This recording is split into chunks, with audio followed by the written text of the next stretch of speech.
What is one of the major principles of God that we must know? It is found in Galatians chapter 6 and verse 7. It says, "Don't be misled. You cannot mock the justice of God. You will always harvest what you plant." This applies to everyone. No one is exempt. Just like the law of gravity, no one is exempt from that law on the earth. The law of God states that whatever we sow, that is what we will reap. Now, there is two sides to this that we must understand.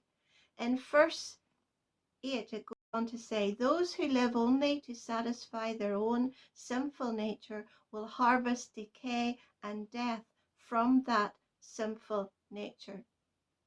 If we just live to please ourselves, being led by our own emotions, being led by our own heart, and many times I have discovered this in counseling people, that people don't understand when they're being led by the Spirit of God and led by their own heart. They misinterpret their own desires for the leading of the Holy Spirit. And then it becomes very rash, very impulsive, and not thought through. There's no plan and there's nothing to sustain it. And it just leads from trouble to trouble. But it goes on to say, "But those who live to please the Spirit," meaning the Holy Spirit, "will harvest everlasting life from the Spirit." That is amazing. And then it goes on to say in verse 9, "Let's not get tired of doing what is good. At just the right time, we will reap a harvest of blessing if we don't give up." See, many times it's hard to give up our own desires, our own thoughts. It's so easy to follow and say, "I want to do it this way. I want to go this way." And we push on, we don't give up, even though we know deep inside our heart something's not right.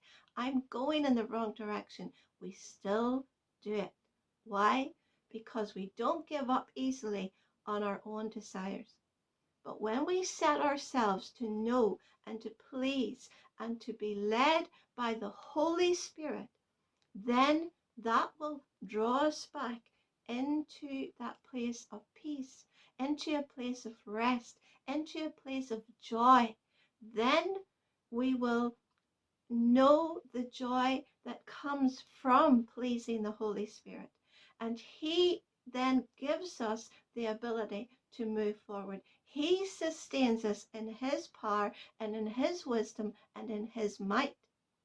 We're no longer having to force anything. We're no longer having to make things happen, but we're walking in the rest and in the peace of God. And I'm telling you, you have to experience it to believe it, but it changes everything. It changes your outlook on everything. It is so amazing. Robin Mark sings that song, "Only in your will am I free." And that is a spiritual law. Only in His will am I really free. And remember, the greatest law, that if you establish this in your life and you come in, you submit to it, you admit it, you accept it because you can't change it.